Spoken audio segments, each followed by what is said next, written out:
Buenos días. Buenos días, director del MUSAC, Manuel Oliveira.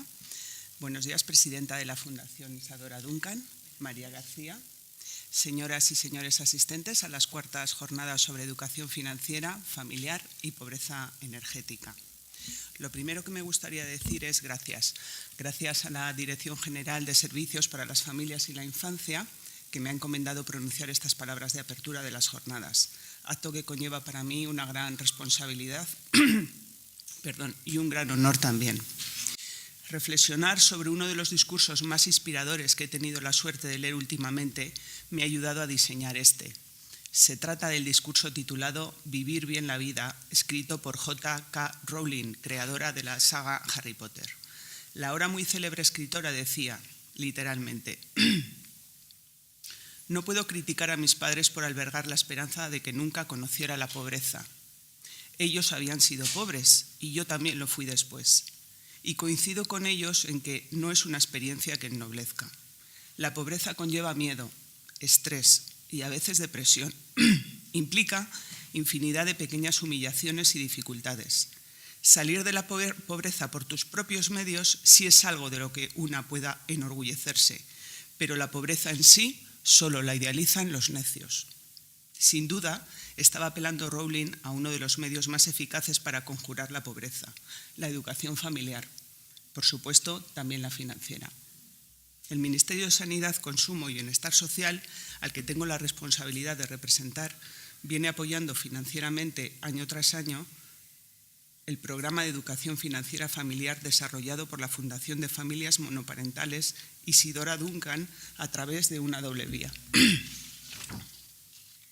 Por un lado, con subvenciones a cargo de la asignación tributaria anual del IRPF, la famosa X, y por otro, con subvenciones nominativas a entidades del tercer sector, concretamente a la Fundación de Familias Monoparentales Isadora Duncan, entre otras. Este apoyo económico y mi representación en este foro significan una apuesta estatal sostenida por la educación de las familias, por supuesto también la financiera, como herramienta institucional fundamental para prevenir el riesgo de endeudamiento y, por tanto, de vulnerabilidad. Desde nuestra Dirección General combatimos esta disfunción, origen de múltiples desigualdades. Sentado lo anterior, destacar que en 2019, impulsado por el Ministerio de Sanidad, Consumo y Bienestar Social, se aprobó, por acuerdo del Consejo de Ministros de 22 de marzo, la Estrategia Nacional de Prevención y Lucha contra la Pobreza y Exclusión Social, que invito a leer y analizar.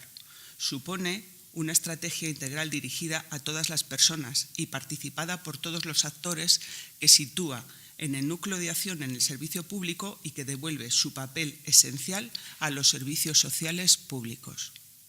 Se alinea completamente con las políticas relevantes del ámbito internacional y europeo, inspirándose en los Objetivos de Desarrollo Sostenible 1 y 10.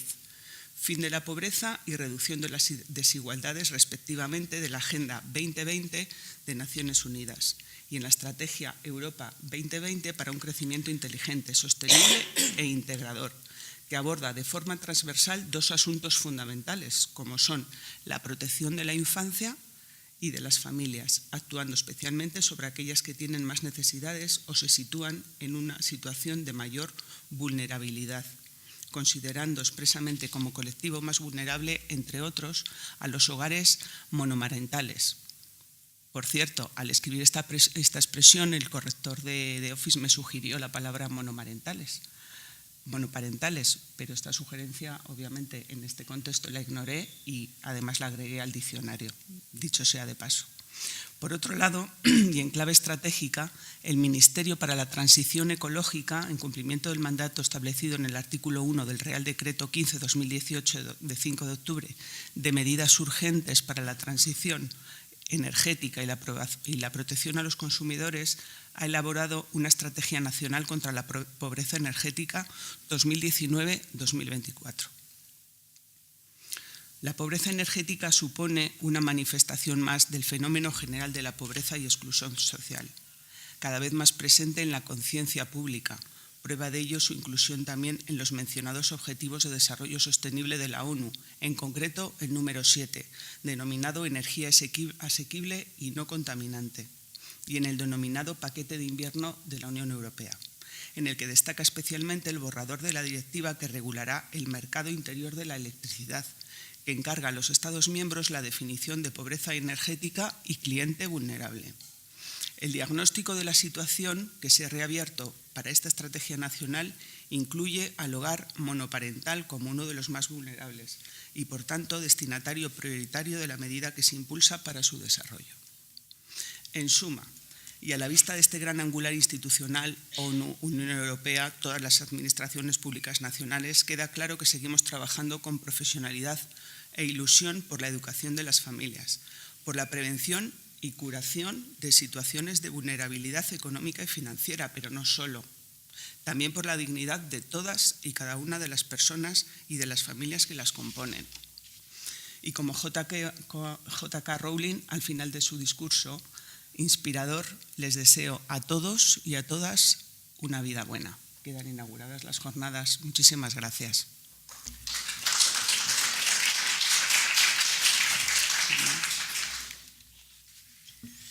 Bueno, pues buenos días a todas y a todas. Muchas gracias por vuestra presencia. Un año más, y ya van 4.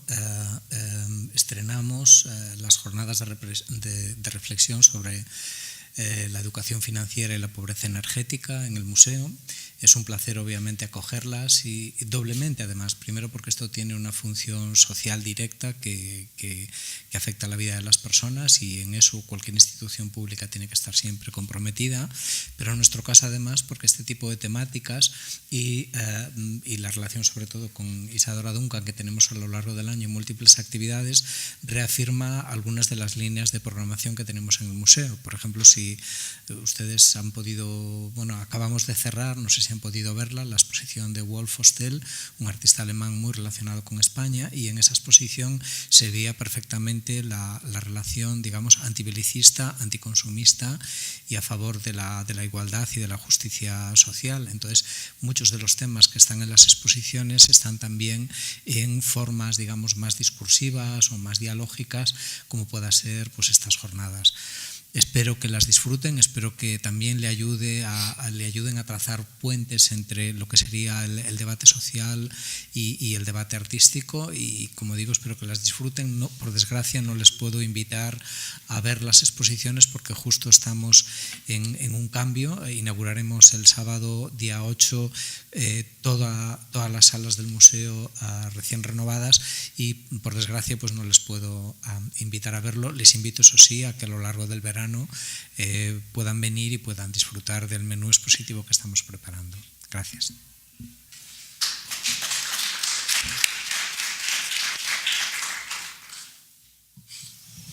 Bueno, hola, buenos días. Yo soy María. Yo, en primer lugar, quiero dar las gracias al MUSAD, al Ministerio.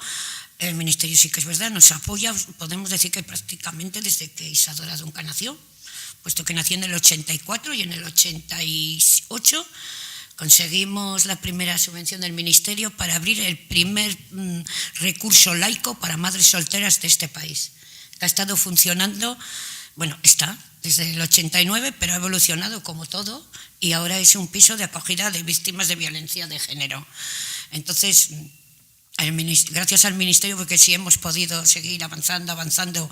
Una de las ayudas principales ha sido la del Ministerio de Asuntos Sociales, que cambia mucho, sí, que representa a ella, al MUSAD, que desde el principio nos ha acogido, porque bueno, a veces no es fácil en una ciudad como León, de un colectivo como el nuestro, que no hay que olvidar de dónde partimos, aunque nosotras teníamos muy clarito y tenemos hacia dónde vamos, el que te apoye.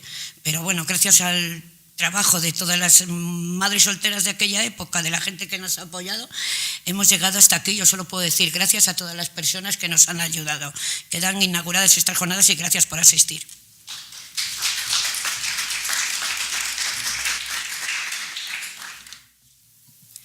Bueno, buenos días a todos. Yo soy Mónica Castro, trabajo en la Fundación Isadora Duncan, y queríamos empezar estas jornadas especialmente con el tema de cuentas básicas de pago o cuentas de pago básicas, para hablar de una legislación que en nuestro país es nueva, aunque la directiva europea es de 2017, en España acaba de entrar en vigor, y de hecho la parte para familias vulnerables se aplica desde el 23 de abril. Creemos que es muy importante que en un país altamente bancarizado como es el nuestro, que según el Banco Mundial ocupa el puesto número 26 en países bancarizados, con un 93,76% de población, creemos que es muy importante que exista una parte y una opción en la que los usuarios, cualquier persona que necesite una cuenta bancaria, pueda acceder a ella y acceder a unos servicios básicos de pago por un precio razonable e incluso por un precio gratuito para aquellas personas consideradas vulnerables. Entonces, nos parece que es el primer tema más importante del que todos tenemos mucho que aprender, porque la Fundación tiene este año un programa piloto para asesorar y difundir que existe este servicio, que existe esta posibilidad. Hemos abierto una encuesta, en primer lugar, para consultar con los ciudadanos a medida que vamos pudiendo hacer talleres y ponernos en contacto con distintos agentes sociales, para ver cuál es el grado de conocimiento del sistema bancario español y cómo están ellos relacionándose con los bancos. Para presentar este tipo de cuentas, hemos creído que la persona más adecuada es don Julio Gil, que es jefe de división de relaciones con la clientela bancaria en el Banco de España y experto especialmente en lo que se refiere a la resolución de reclamaciones y consultas, publicidad financiera y publicaciones en web y educación financiera. Es licenciado en Derecho por la Universidad de Zaragoza y trabaja en el Banco de España desde 1994. Yo creo que vamos a aprender todos mucho y le damos la bienvenida. Muchas gracias, Mónica. Bueno, en primer lugar, agradecer a la Fundación de Familias Monoparentales Isadora Duncan y a MUSAC, que siempre nos acogen estas instalaciones, ¿no?, que ya vamos viniendo desde hace años, por la acogida y por la posibilidad de hacer esta presentación, ¿no? María, Dani, la verdad que es un gusto venir y acompañaros siempre, ¿no? Antes de empezar la presentación, quería, primero dos cosas, ¿no?, que me podéis interrumpir en cualquier momento para hacer la pregunta que consideréis más oportuna y que si lo sé os contestaré y si no, bueno, pues os intentaría contestar más adelante, ¿no? Pero que en cualquier momento me gustaría que fuera interactivo y que si tenéis cualquier duda de aquello que estoy hablando, pues con toda libertad me podéis hacer la pregunta. Y segundo, quería, antes de empezar a hablar de la normativa alrededor de la cuenta de pagos básicas, contaros un poco lo que hace el Departamento de Conducta de Mercado en el Banco de España, ¿no? El Departamento de Conducta de Mercado, su objetivo fundamental es la protección del consumidor y la educación del consumidor, de tal forma que se tramitan todas las reclamaciones que se presentan por parte de los consumidores contra las entidades financieras, las entidades bancarias, solamente con aquellos temas relacionados con productos y servicios bancarios, es decir, los valores correspondería a la Comisión Nacional del Mercado de Valores, acciones y fondos de inversión, y lo que son seguros y pensiones correspondería a la Dirección General de Seguros y Planes de Pensiones. Pero todo aquello que son productos y servicios bancarios, tarjetas, cuentas, préstamos, hipotecas, transferencias, adeudos domiciliados, bueno, todo esto, cualquier conflicto que hay entre una persona física o jurídica y una entidad financiera, pues correspondería a tramitarlo ante el Banco de España. También tenemos un servicio de consultas, tanto por escrito como telefónico, con un teléfono gratuito, el 954 54 54, al que podéis llamar en cualquier momento para hacer la pregunta que consideréis oportuno o para resolver aquella duda que os pueda afectar en ese momento. Yo siempre me gusta pues poner de manifiesto que es mejor llamar a este número 900 antes de tener una relación con el banco si nos crea alguna duda, que no después tener que presentar la reclamación, ¿no? Que hay una serie de expertos que todos los días de 8 a 5, o de 8 y media a 5 y media, perdón, pues están a vuestra disposición para ayudaros. También llevamos el control de la publicidad. Toda la publicidad que hacen las entidades bancarias con respecto a los proveedores de servicios de pago, con respecto a productos y servicios bancarios, es objeto de un control ex post una vez que se ha emitido por parte del Banco de España, y esto puede dar lugar, en su caso, pues a requerimientos de cese o rectificación o más allá a la apertura de algún expediente sancionador. También llevamos el control de la idoneidad de todos los reglamentos de los servicios de atención al cliente y de los titulares de estos servicios de atención al cliente. Y además llevamos la supervisión de todas las entidades bancarias, de tal forma que velamos porque la información previa, contractual y la actuación posterior de las entidades pues sea acorde a normativa. Y además llevamos la regulación de todos los temas de protección al consumidor y de normativa de transparencia. Es decir, todas estas normas que ahora vamos a comentar, pues aunque sean competencia del legislador, en su momento nos preguntan. Normalmente no nos hacen mucho caso, pero nos preguntan, ¿no? Y luego desarrollamos nosotros en las circulares del Banco de España. Legislar es muy complicado, ¿eh? Yo muchas veces digo que o sea, cuando le dice la gente que el legislador se luce, muchas veces no es que se luzca, es que es muy difícil legislar en plan genérico cosas que son individuales, ¿no? Y que luego hay que llevar a la práctica. Pero bueno, intentamos acercarnos lo más posible a lo que es la práctica habitual. Y otro tema muy importante que llevamos también y en el que en los últimos años además le estamos dando mucho realce es a la educación financiera. Tanto a través del Plan de Educación Financiera, del que forma parte también la Fundación Isadora Duncan, y también el Ministerio de Sanidad, Consumo y Bienestar Social, con el que estamos ahora en estos momentos renovando el convenio que teníamos en años anteriores, que está dedicado fundamentalmente y siguiendo las directrices de la OCDE en intentar educar al ciudadano para que tome decisiones financieras responsables, para que conozca aquellos productos y servicios que está contratando o aquellos productos y servicios que le ofrecen las entidades. Nuestro objetivo es incrementar esta cultura financiera de tal forma que puedan haber cada vez ciudadanos más formados.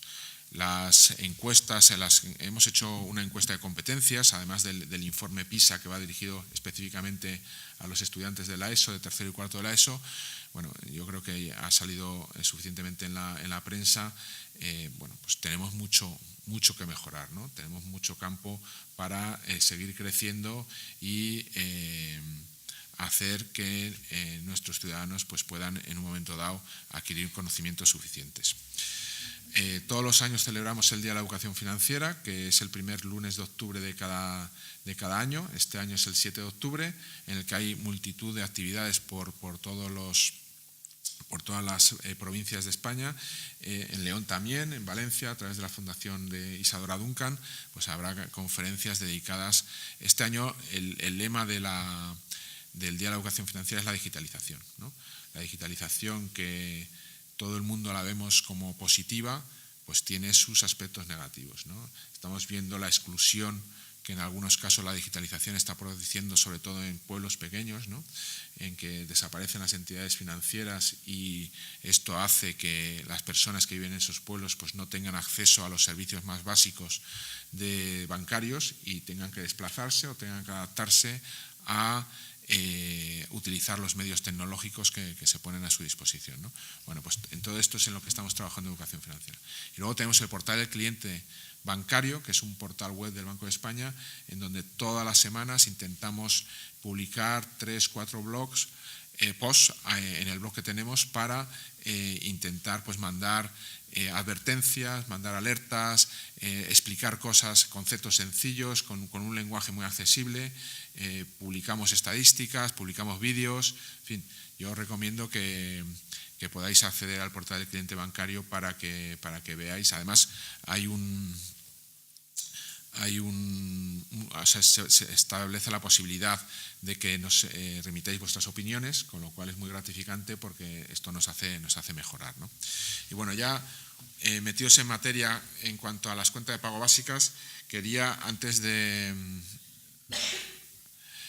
bueno, pues esto es un poco lo que vamos a ver, ¿no? en esta jornada, y quería hacer un repaso genérico a lo que es la normativa de PAB, ¿no? De las cuentas de pago básica y en qué afecta todo. la normativa se centra en tres conceptos básicos, ¿no? La cuenta de pago básica, que es el eje central de esta ponencia, el traslado de cuentas y la comparabilidad de las comisiones. Brevemente, el traslado de cuentas, bueno, pues como su propio nombre indica, es facilitar el traslado de cuentas garantizando el nivel de protección suficiente para los consumidores. Esto viene como consecuencia de que hemos tenido bastantes reclamaciones a lo largo de los últimos años, y a lo mejor hay algún afectado aquí, ¿no?, que las entidades no querían trasladar las cuentas, o sea, no permitían o ponían muchos impedimentos para trasladar las cuentas de un lado para otro, ¿no? Ya no solo entre distintas entidades, sino también incluso entre distintas oficinas de una misma entidad, ¿no? Entonces, bueno, aquí se ha establecido un mecanismo, simplemente para que tengáis conocimiento de ello, en el cual las entidades están obligadas a cumplir con las instrucciones, como no podía ser de otra forma, de sus clientes. La comparabilidad de las comisiones lo que viene a establecer es un sistema, un comparador que el Banco de España, bueno, pues yo espero que a lo largo del mes de julio podamos poner ya en marcha, en el cual se puedan comparar las comisiones básicas establecidas por las entidades bancarias entre determinados conceptos que están armonizados desde la Unión Europea. De tal forma que con ese comparador nosotros podamos poner 4 o 5 entidades, o 6 o 10 o 12, y digamos, ¿qué entidad es la que cobra? O sea, nosotros pondríamos comisión de mantenimiento en cuenta, por ejemplo, y con comisión de mantenimiento en cuenta nos saldría todas las entidades y el importe que cobran por la comisión de mantenimiento anual, para que nosotros podamos elegir aquella que más nos convenga, además de acudir al documento que las entidades obligatoriamente tienen que publicar sobre este tipo de comisiones. De tal forma que no solo podremos ver la comisión que nos cobran, sino todos los que nos ofrecen por esa comisión, ¿no? Pero ya serviría como un primer paso para poder comparar el precio, el coste que las entidades nos están repercutiendo por este servicio. La normativa simplemente la pongo aquí en la presentación, que la presentación está a vuestra disposición para, por si alguno tiene interés en analizarla y en estudiarla, ¿no? El Real Decreto Ley es la norma que establece estos tres hitos, ¿no? Además, estableciendo que el régimen sancionador y la autoridad competente para comprobar que las entidades están actuando correctamente es el Banco de España, estableciendo que es normativa de ordenación y disciplina. Luego se desarrolla en una orden ministerial del Ministerio de Economía y Empresa, en el cual, bueno, pues se fijan ya las comisiones que ahora comentaremos, y se entra ya más al detalle tanto del comparador como del traslado de cuentas. Y luego, pues la circular del Banco de España, en la cual se establecen una serie de requisitos más prácticos, digamos, para llevar a cabo la normativa regulada por el legislador. En cuanto a la comparabilidad de comisiones, pues bueno, es un poco lo que os estaba comentando, ¿no? Va a haber sitios web de comparación, hay que tener cuidado porque no solo el Banco de España tiene la obligación de establecer un comparador, pero puede haber comparadores privados. Esos comparadores privados tienen que enviar una declaración responsable de actuación conforme a los criterios establecidos en la normativa Banco de España, pero son comparadores privados y tienen que cumplir una serie de normas deontológicas para poder comparar distintos productos, ¿no? Aquí es complicado porque efectivamente hay una gran variedad de productos, no tienen por qué asumir todos los productos que hay en el mercado y bueno, pues se comparan las ofertas entre los diferentes proveedores de servicios de pago. El objetivo de esto, pues, es decidir qué cuenta de pago se ajusta más a las necesidades de cada cual, ¿no? Bueno, hay una serie de, como os decía, de servicios elaborados por los Estados miembros de la Unión Europea, que son los que están más comúnmente prestados, que generan un mayor coste a los consumidores y que se intenta homogeneizar a nivel europeo para facilitar el conocimiento por parte de todos los ciudadanos de la Unión Europea. Se han hecho en base a una serie de listados, en base a la experiencia, aquellos productos que son más comúnmente utilizados por todos los ciudadanos y han dado lugar, pues, a esta relación, ¿no? Yo no sé si me parece que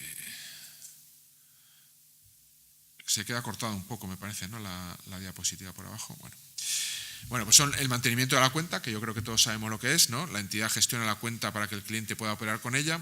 Luego, la emisión y mantenimiento de una tarjeta de débito. O sea, las entidades pues suelen cobrar por la emisión de la tarjeta de débito, y luego cada año, con una comisión normalmente anual, aunque puede ser con otro tipo de periodicidad, pues se cobra también una comisión por parte de las entidades, ¿no?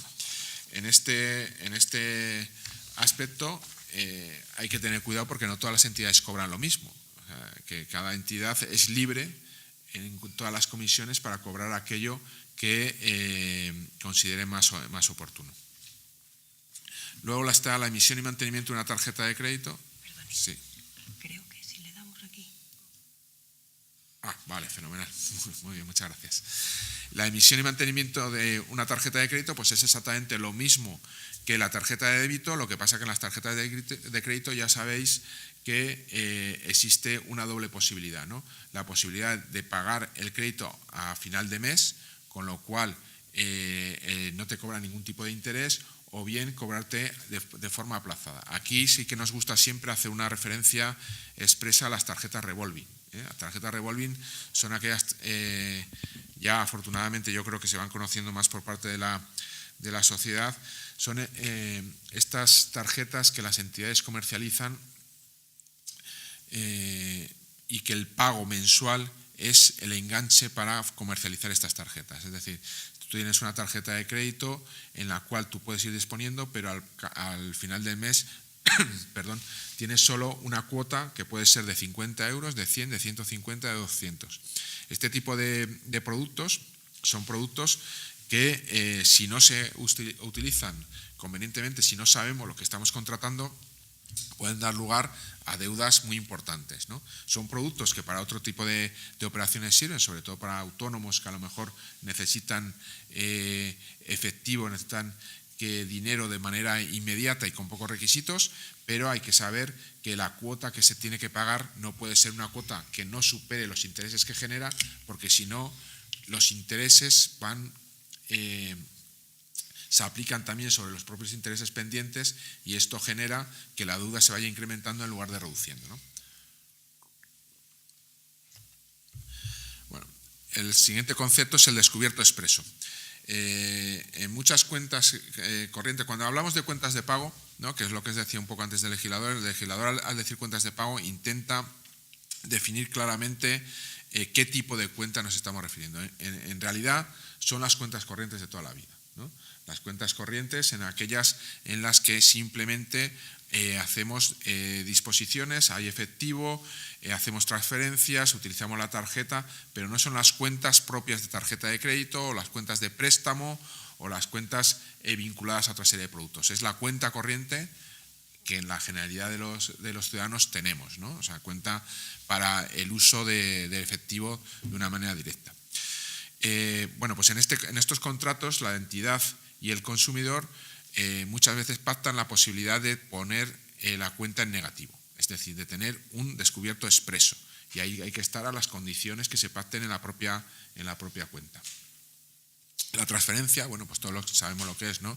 Es enviar dinero de una cuenta a otra. Puede ser dentro de la propia entidad, coincidiendo el beneficiario y el ordenante, o sea, el que la envía y el que la recibe, o puede ser a otra entidad o en la misma entidad, pero que el beneficiario, que el que recibe la transferencia, sea diferente de la que la ordena. Dentro de las transferencias cabe la posibilidad de hacer órdenes permanentes, de tal forma que todos los meses automáticamente se genere esta transferencia. El caso más típico es el tema de los alquileres, ¿no? Tienes alquilada una casa y le dices al banco que todos los meses transfiera el dinero del alquiler a la cuenta del propietario. La domiciliación bancaria. Bueno, pues todos tenemos recibos, o muchos tenemos recibos que están domiciliados en la cuenta. Todo esto también se ha intentado regular por parte del legislador. Y en cuanto a la retirada de efectivo, pues el cliente retira efectivo bien de su cuenta a través de ventanilla directamente en las opciones bancarias, o bien mediante tarjetas de débito o de crédito. Esto es un poco más específico lo que son los servicios más representativos asociados a una cuenta de pago, cuenta corriente, en el que con respecto a los anteriores pues se ha añadido el descubierto tácito, con el cual hay que tener especial cuidado, ¿no? Existe la posibilidad por parte de las entidades, en algunos casos, en los cuales, sin haberlo pactado en el contrato, ante la recepción de un recibo, por ejemplo, pues de forma unilateral, por decisión propia, deciden dejar la cuenta en negativo, aplicarte unos intereses, pero pagar el recibo. Esto tiene, pues como muchas cosas en la vida, ¿no?, una parte buena y una parte mala. Es decir, todos en un primer momento diríamos, oye, no pagues el recibo si yo no te da orden. Pero hay muchas veces que la nómina la nómina se abona en cuenta unos días después de que vengan los recibos domiciliados en la cuenta, ¿no? Y en estos casos es bueno para el consumidor el que te permita pagar los recibos y que no te corten el agua, no te corten la luz. En fin, es un juego entre los derechos y las obligaciones de las partes que es más beneficioso o más perjudicial para ellas, ¿no? La retirada de efectivo en cajeros hay que tener también especial cuidado en saber que no es lo mismo utilizar la tarjeta de débito que la tarjeta de crédito. Sabemos que en la tarjeta de crédito te van a cobrar una serie de intereses por la disposición de efectivo. Últimamente además se ha puesto bastante de moda el servicio de alertas SMS para avisarnos sobre todo con información de movimientos efectuados en la cuenta, ¿no?, a través de un correo electrónico o bien del propio teléfono móvil. Hay que saber que estos servicios de alerta normalmente tienen un coste y te lo repercuten las entidades, ¿no?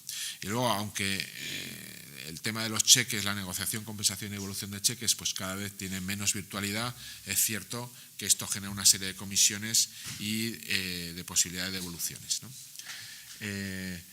Este uso de esta terminología tiene que ser, las entidades lo deben utilizar en todo, tanto en la información precontractual como en el propio contrato, como en la publicidad que estén haciendo, con la idea o con el objetivo de que al final todos, con el paso del tiempo, sepamos exactamente de qué estamos hablando y no nos puedan de alguna forma confundir con terminología diferente que nos pueda llevar lugar a contratar aquello que no estamos deseando, ¿no?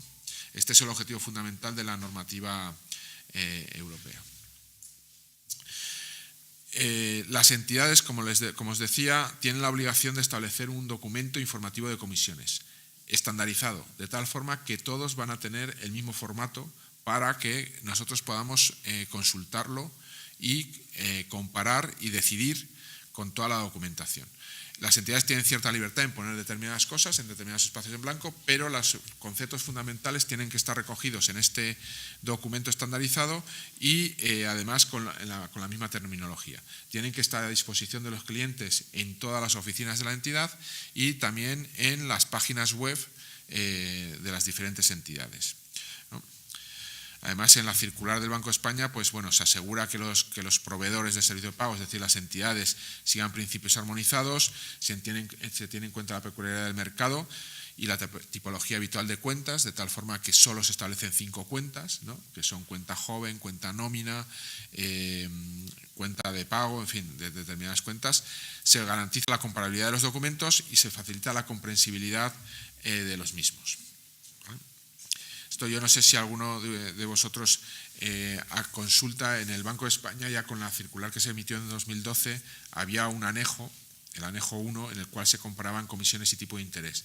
Bueno, pues esto modifica, en lo que se refiere a cuentas de pago, modifica la parte que se publicaba en ese anejo. Este es el documento para que os vayáis haciendo un poco a la idea de lo que es, ¿no? Documento muy sencillo y que intenta ser breve. Es verdad que la normativa de protección al consumidor durante muchos años ha tendido a dar mucha información, ¿no? Pero se ha constatado que el exceso de información es tan perjudicial como el defecto de información. Porque a nosotros cuando nos dan bueno, yo de hecho preguntaría aquí, ¿no? ¿Cuántos de nosotros hemos leído el contrato de tarjeta? ¿Qué tenemos? Nadie, ¿no? ¿Quién ha dicho yo sí? ¿Tú? Mónica, ¿sí? Bueno, pues eres un raro espécimen, ¿no? Que no me lo he leído ni yo. Pero es complicado porque cuando te dan un contrato con una letra pequeña, con muchas hojas, con muchas cláusulas, pues normalmente lo que tendemos es a decir, pues no lo leemos. Pero incluso nosotros hemos constatado con reclamantes que nos han presentado reclamaciones que la hipoteca, ¿no? que es seguramente el negocio jurídico más importante que firmamos en nuestra vida, por encima del matrimonio, porque o sea, la hipoteca te vincula constantemente a la entidad con la que lo firmas. Hay mucha gente que no la lee. ¿Por qué? Porque empieza a leerla, no lo entiende y al final dejas de leerlo, ¿no? Entonces, la normativa va tendiendo a estandarizar, a hacer más claro, a poner de alguna forma más breve aquellas condiciones esenciales, con independencia de que haya que dar el contrato y que el contrato tenga que contener todas las cláusulas, pero aquellas condiciones que se consideran fundamentales o esenciales deben estar más resaltadas en la información que se presta a los ciudadanos, ¿no? Bueno, pues esto es un poco el estado de comisiones que se pretende hacer. Las entidades tienen la obligación de remitirnos en el mes de enero un estado de todas las comisiones y tipos de interés que se aplican a lo largo del año anterior en nuestros contratos, ¿no? Y en el estado de comisiones de cuentas de pago específicamente se extrae del contrato anterior y se individualiza para que tengamos también conocimiento de las condiciones, términos, importes que nos han cobrado en el año anterior. Este es el estado de comisiones según el reglamento de la Unión Europea. Bueno, aquí esto tomarlo con mucha precaución porque es el sitio web que estamos preparando para la comparación de las comisiones que nos van a enviar, comisiones que se refieren principalmente al mantenimiento de cuenta, hablo de memoria, mantenimiento de cuenta, a temas de transferencias, a temas de retirada de tarjetas de débito y de crédito, o sea, a retirada de efectivo con tarjetas de débito y de crédito, a temas de negociación y devolución de cheques, a temas de servicio de alarma, un poco en consonancia con el documento normativizado establecido por la Unión Europea, ¿no? Como os decía, puede haber otros sitios web de comparación que nosotros vamos a recoger las características y vamos a controlar, pero hay que ser conscientes de que es mejor acceder a distintos de estos comparadores para ver efectivamente qué es lo que nos están ofreciendo y si hay algún producto que alguno de ellos no ofrece, porque no tienen la obligación de ofrecer todos los que están en el mercado, ¿no? Entre otras cosas porque sería imposible. Estos son los requisitos que se les exige según el Real Decreto Ley y según la orden a los operadores de sitios web, ¿no? Que bueno, los dejo aquí simplemente para que los conozcáis, ¿no? Es importante que la publicidad debe ser clara, objetiva y no engañosa, ¿eh? Este es el criterio básico de este tipo de comparadores. Y ahí estaremos nosotros intentando que esto sea así. Bueno, en cuanto a las cuentas de pago básicas, que es el objeto fundamental de la ponencia, ¿no? Las cuentas de pago básicas,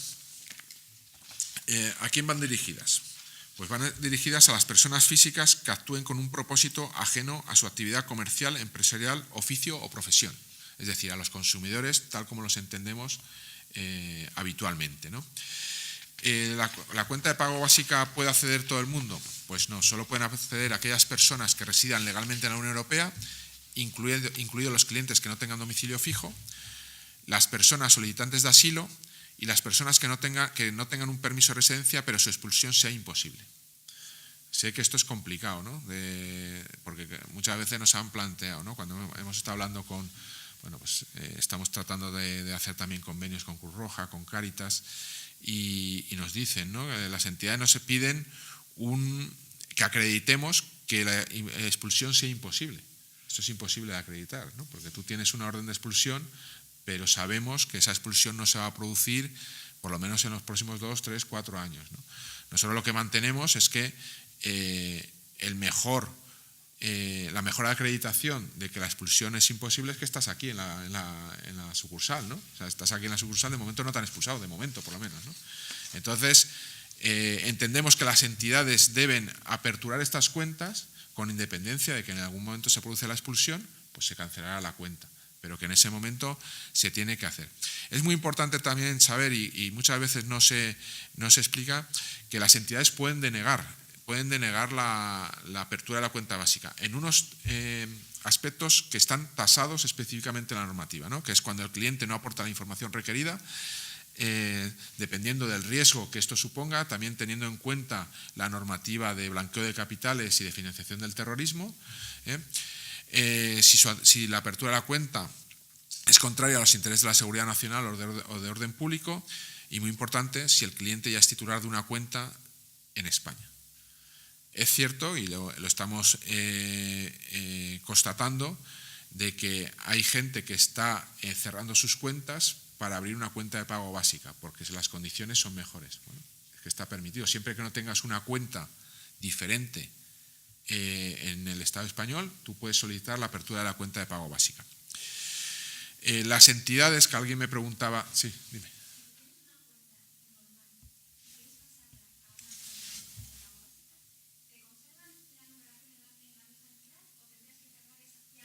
Tienes que cerrar la cuenta y abrir y solicitar una cuenta de pago básica. Pues luego los tendrás que domiciliar en la nueva cuenta de pago básica. Pero mientras tengas una cuenta en la abierta, en la cual se den los servicios básicos establecidos para la cuenta de pago básica, las entidades te pueden negar la apertura de una cuenta de pago básica. O sea que hay que cerrar una y solicitar la apertura de otra. Hombre, vamos a ver, el espíritu de la norma no es este. O sea, el espíritu de la norma es que trae consecuencia de que se había constatado que había determinadas personas que estaban integradas en determinados grupos sociales que no tenían la posibilidad de abrir cuentas porque se les denegaba de forma constante, de forma continua en todas las entidades. O sea, el espíritu de la norma es que estas personas tengan acceso a la cuenta bancaria, a la cuenta de pago, ¿no?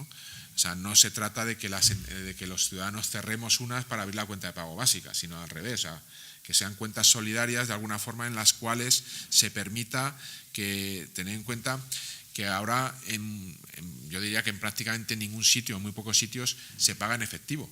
Hay gente que recibe pensiones de la Seguridad Social, gente que recibe reclusos que han salido de la cárcel y que están recibiendo cualquier tipo de ayuda, de tipo de subvenciones, que necesitan una cuenta para formalizar esto. Inmigrantes que están en situación irregular y que sin embargo están recibiendo una pensión, están recibiendo una nómina, necesitan una cuenta para que se les abone el salario, ¿no? Y muchas veces no la tenían. Entonces, el espíritu de la norma es que este tipo de personas que están en esa situación puedan hacer una cuenta de pago básica. Luego veremos si una cuenta de pago básica normal o, porque están dentro de un sector vulnerable, puedan acceder a este mismo tipo de cuenta, pero de una forma gratuita, ¿no? ¿Cómo se demuestra si tienes una cuenta en otra entidad? ¿Cómo se os ocurre que se puede demostrar? Es complicado, ¿no? Es que es imposible prácticamente. Entonces tiene que haber una declaración responsable por parte del solicitante diciendo que efectivamente no la tiene.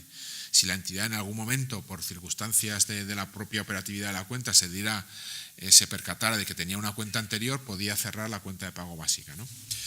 Las entidades tienen la obligación, me preguntabais antes, de informar sobre estos, de informar de las cuentas de pago básicas. O sea, tienen que dar a conocer gratuitamente que existen estas cuentas, las características, condiciones y descripciones de las mismas, las comisiones que resultan de aplicación, el procedimiento para la apertura de la cuenta, la existencia de un procedimiento de reclamaciones, que en este momento es en el Banco de España.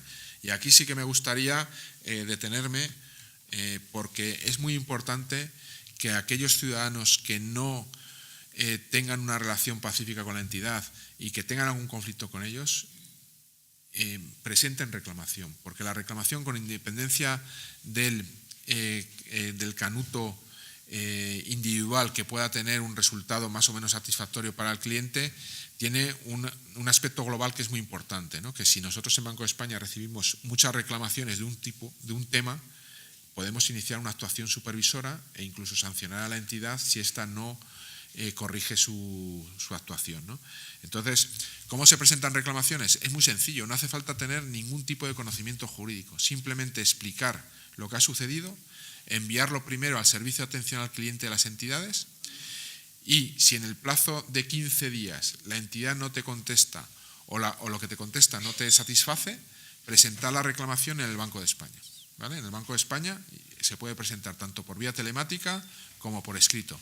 Pero insisto, no hace falta tener ningún tipo de conocimiento jurídico, simplemente saber explicar lo que ha sucedido, ¿eh?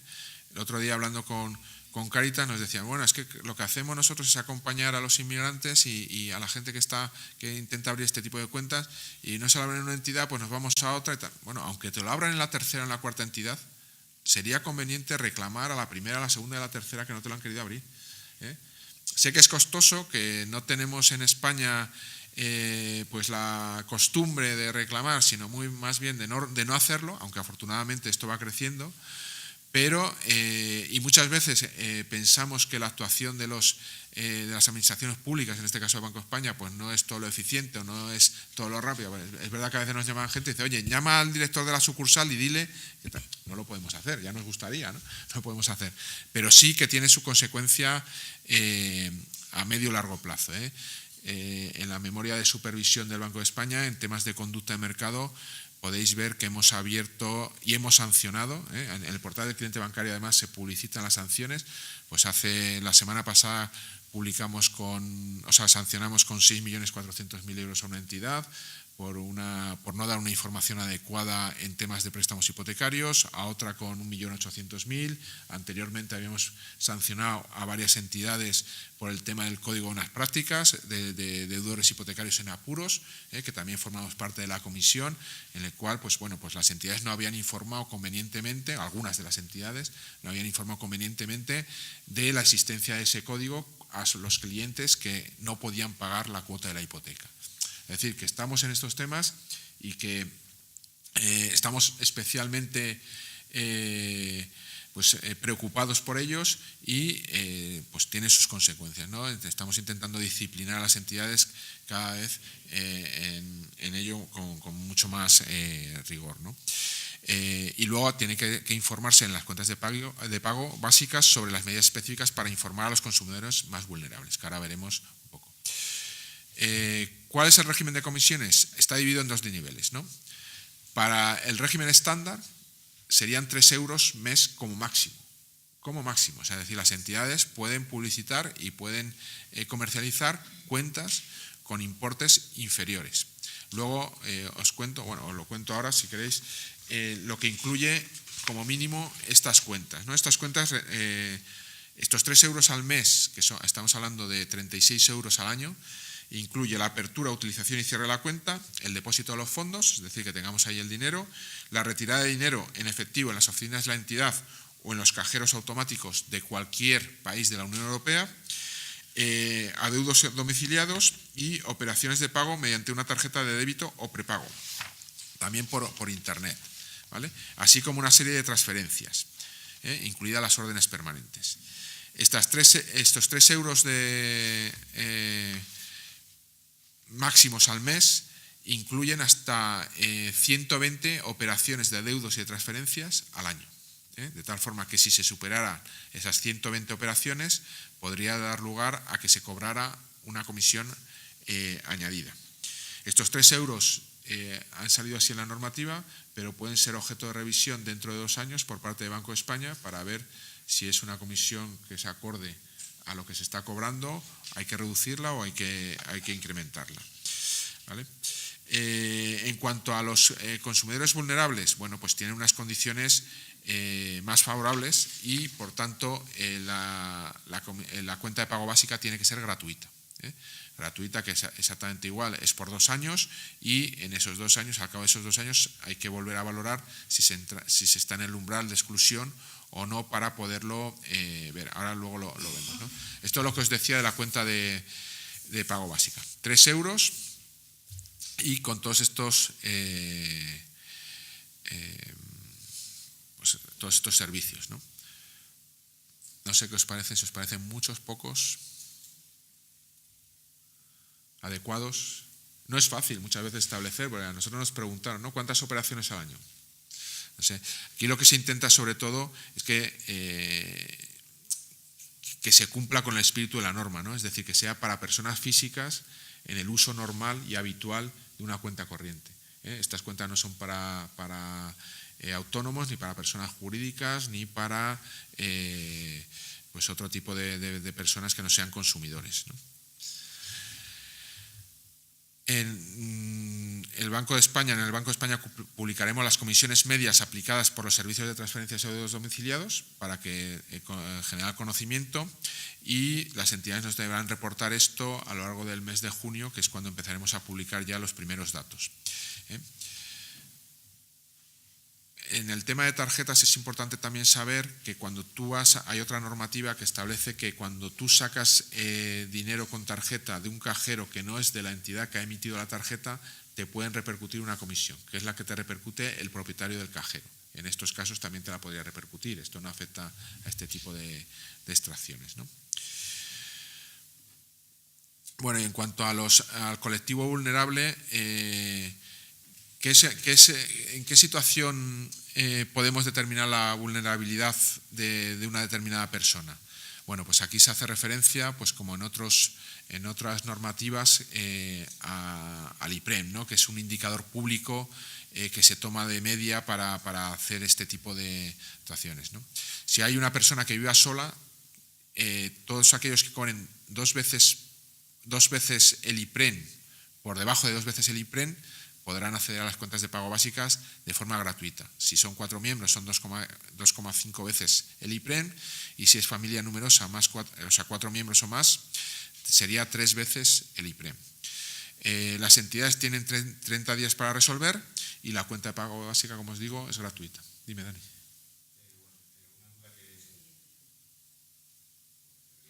Bueno, yo te oigo. No sé si te oigo.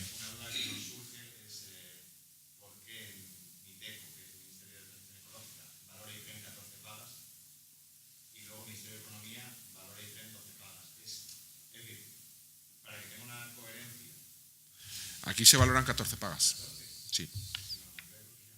No, 14. Ahora no sabría decirte dónde, pero yo creo que eran 14, ¿no? No 12. ¿Eran 12 aquí? A lo mejor me confundo con el de deudores hipotecarios, ¿no? Pero pues eso sí que no podríamos. Eso es un tema ya del Ministerio de Economía, ¿no? O sea, en la audiencia pública lo comentaste. No, es que es importante, claro, porque son al final los... Digamos, vas haciendo un proceso de acompañamiento con las personas, con asesoramientos económicos y energéticos, y es un proceso, digamos, lineal a nivel de requisitos, y de repente te encuentras unos escalones que son difícilmente explicables a las personas. Son muy difícilmente explicables, porque claro, dices, bueno, hay esto, y en este caso en concreto vimos la normativa y dijimos, bueno, como lo sacaron los periódicos lo primero, porque esto salía en prensa prácticamente, sí, y ya salían las cantidades, digo, a mí no me cuadra, porque venimos estamos con el tema del bono social todo el día, digo, a mí no me cuadra, ojo, pero claro, luego vimos que sí que eran 12 meses.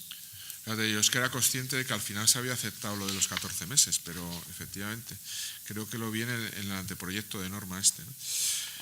Pues es que es un tema ya que hay que plantear ante el Tesoro y ante el Ministerio de Economía, ante la Secretaría General del Tesoro y Política Financiera, para ver si se puede modificar la norma. Yo, desde luego, en mi opinión personal, efectivamente, en otros ámbitos se asume 14 pagas, ¿no? Que es importante, porque esto sucede siempre. Cuando tú pones un límite o una frontera, siempre hay gente que está al otro lado de la frontera por 1 euro, por 5 euros, por 10 euros, que dices, oye, pero claro, de alguna forma hay que establecer un límite, porque si no, nunca tendríamos límite, ¿no? Pero bueno. ¿Cómo se acredita ante la entidad? Pues con el libro de familia, certificado de empadronamiento, con el certificado acreditativo de rentas o últimas nóminas, y con informe emitido por las administraciones públicas, ¿no? Y como os decía, a los 2 años es revisable para volver a mantener la situación. Y esto es básicamente lo que os quería contar sobre el tema de cuentas de pago básicas. No sé si tenéis alguna duda o tenéis alguna casuística que queráis comentar, o os ha quedado más o menos claro el tema. ¿Sí? Bueno, pues entonces el traslado de cuentas es lo que os comentaba antes, ¿no? Que tiene que lo que ha intentado la normativa es favorecer este traslado de cuentas entre distintos proveedores de servicio de pago, que son entidades, al fin y al cabo, y manteniendo pues las condiciones que se establecían en la cuenta anterior, ¿no? Y comunicando además a los beneficiarios las decisiones.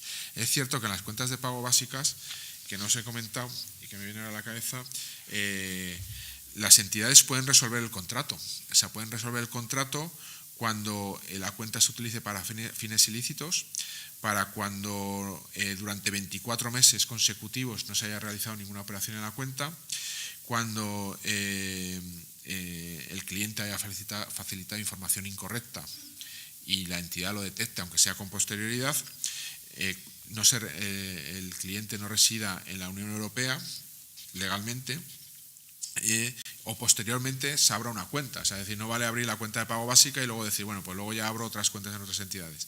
Si la entidad detecta que con posterioridad se ha abierto una cuenta en otra entidad, también puede proceder a la resolución de la cuenta y al cierre de la cuenta. ¿Vale? Y luego estas cuentas no están exentas de la información obligatoria que se tiene que remitir con todas las en todo tipo de cuentas de pago, es decir, con temas de haber tenido mucha incidencia y seguramente habrá muchos afectados también aquí, que las entidades por una normativa de blanqueo de capitales se han visto obligadas a identificar convenientemente y actualizar la identificación de las personas, ¿no? O sea, que cancelaban cuentas, que cerraban cuentas porque te pedían el DNI o te pedían la nómina o te pedían justificación de tus actividades. Sabía yo que este tema te iba a gustar. Básicamente, si tú no has dado el DNI para una cuenta que tenías en su día en alguna entidad, ¿esa cuenta se ha cancelado? No, vamos a ver. Lo que han hecho las entidades es que, bueno, en primer lugar, tenían que haber tenido el DNI desde el momento de la apertura de la cuenta. Pero es verdad que hay cuentas, yo tengo una cuenta de cuando nací en Zaragoza, ¿no? O sea, que posteriormente, a lo mejor cuando tuve 18 años di el DNI, pero a lo mejor la entidad no lo ha conservado y te lo vuelven a pedir o te lo vuelven a pedir actualizado. Lo que hacen las entidades cuando no tienen la documentación que se les exige desde blanqueo de capitales es que te lo solicitan.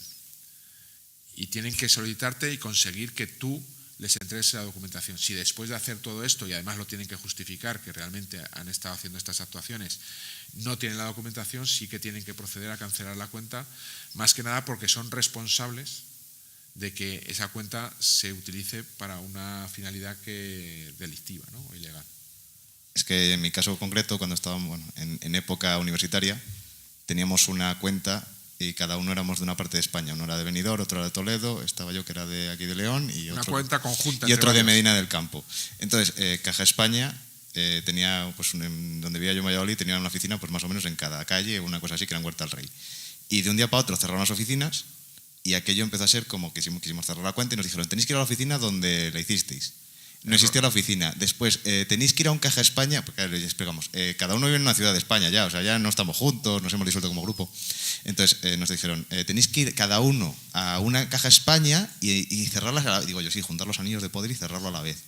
O sea, nos dijeron algo así, que nosotros ya empezamos con el plan coña de, bueno, pues ya nos la cerrarán.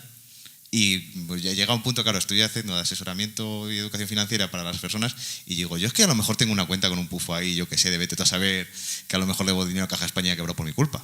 Pero que no es para tomárselo así, ¿eh? No, a ver, no, porque es que lo intentamos de 30 maneras y nunca tuvimos más, o sea, decir, ni nos llegaron cartas, ni nada, es que no había manera. Pues te informaron erróneamente, es decir, con un escrito enviado al servicio de atención al cliente, un escrito conjunto firmado por los 4 o los 5 o uno enviado por cada uno de ellos, tienen que proceder al cierre de la cuenta.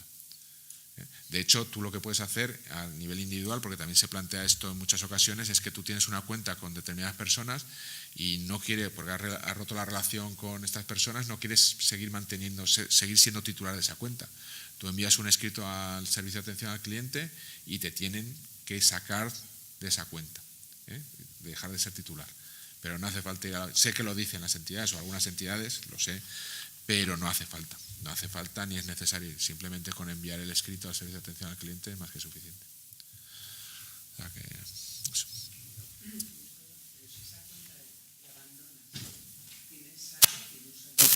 Gracias. Tiene un saldo, bueno, que no es 30 euros. ¿Te puede salir así? O sea, si tienes saldo positivo, puedes solicitar salir de la cuenta y tú ya luego solicitar al resto de titulares si quieres que te den algo de ese saldo.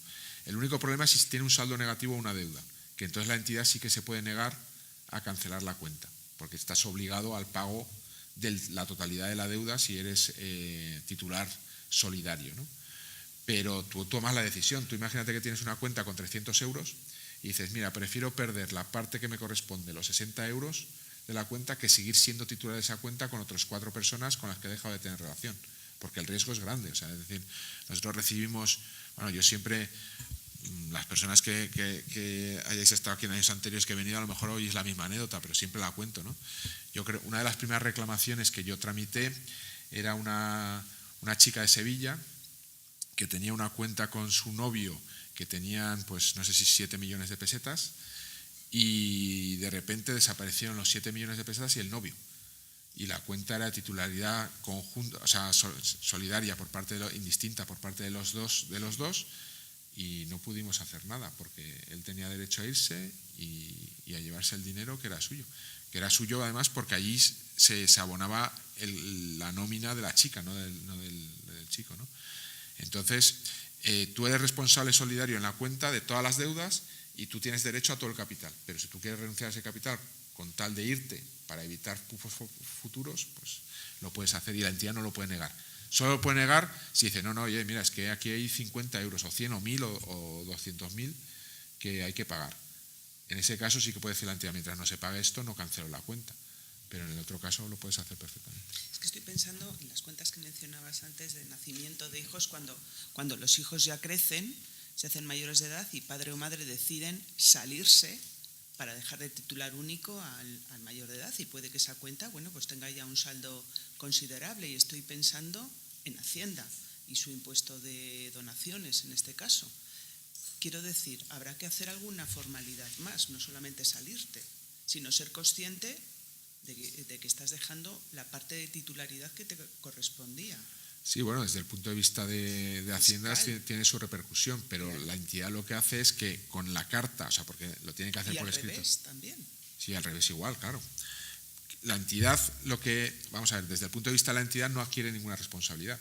La entidad lo que hace es que tiene la justificación documental de la solicitud de darse de baja de la cuenta.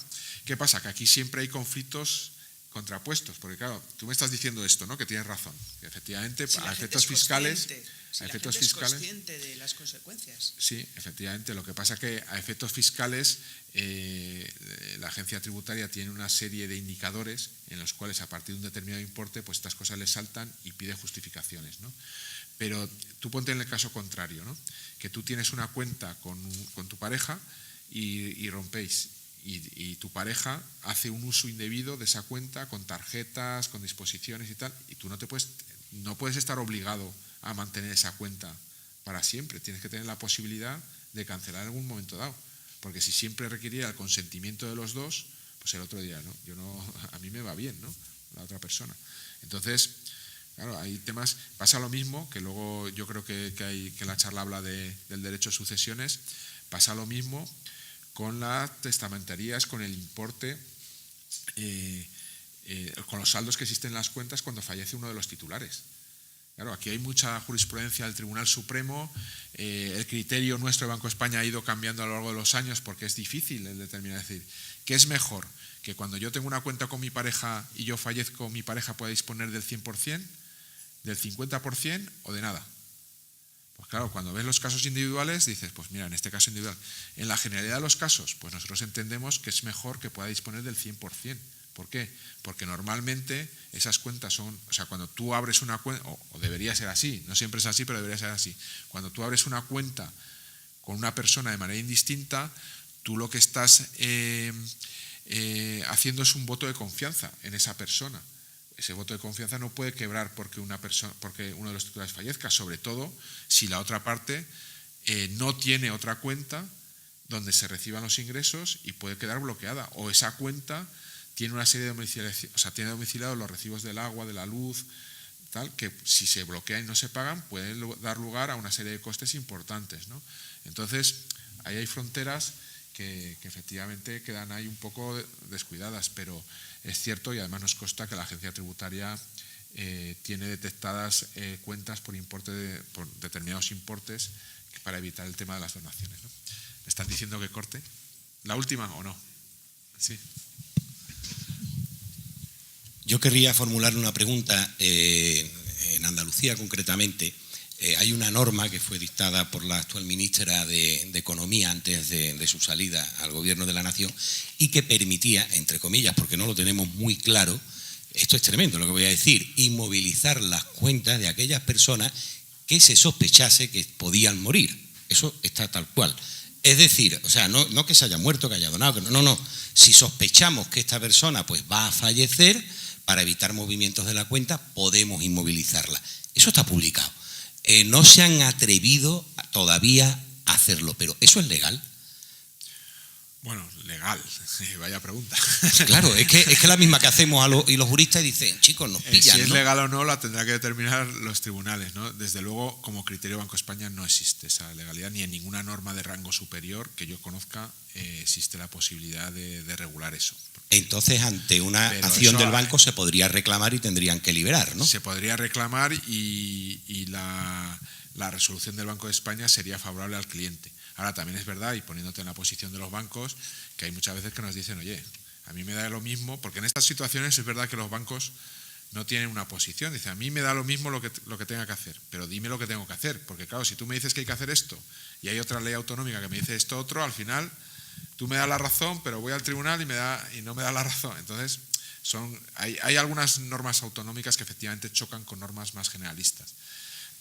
Y muchas de ellas están recurridas ante el Tribunal Constitucional, en fin. Entonces, bueno, nosotros aplicamos la normativa general y desde luego en este tipo de cosas que son criterios, nosotros tenemos el criterio muy claro. Es que lo que recomendaremos, una reclamación al Banco de España para que actúe contra la entidad. Gracias. Vale. Muy bien, pues muchas gracias por la atención y gracias.